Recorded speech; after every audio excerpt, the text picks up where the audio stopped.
sheet mask tidak membantu untuk jerawat. Kenapa? Sebab pembinaan ataupun kenapa saintis create sheet mask, tujuan dia bukan untuk treat jerawat.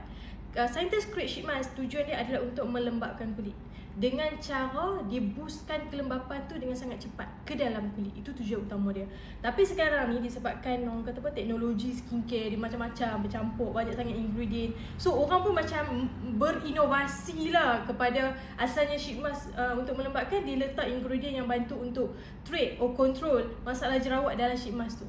Tapi saya bagi tahu satu benda, untuk treat bahan ataupun level ataupun kategori untuk control dan treat masalah jerawat ni, ingredient tu tidak boleh di-deliver dengan cara pakai sheet mask.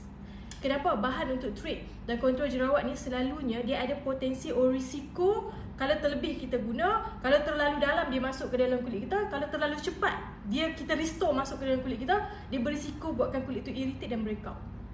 Nampak tak? Bila mana awak faham dan belajar pasal ilmu yang tepat tentang pendidikan kulit, lagi-lagi awak kena faham tentang mindset yang betul. Ini adalah ilmu mindset yang saya share.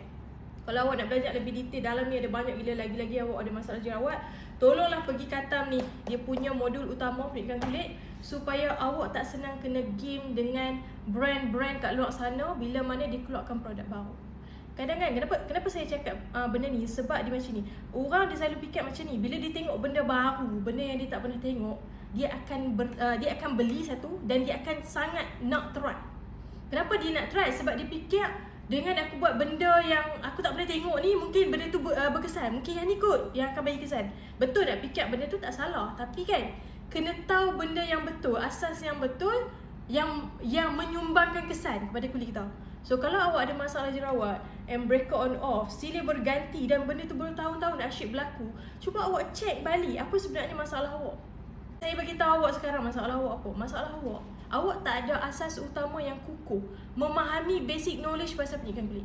Sebab tu saya create buku dan modul pendidikan kulit ni, tujuan dia adalah untuk bantu acne fighter or siapa kat luar sana yang breakout on off, untuk dia bina asas yang kukuh supaya diri dia tu sendiri dapat bentuk habit yang betul mengikut apa yang kulit dia perlukan. So barulah dia dapat kesan.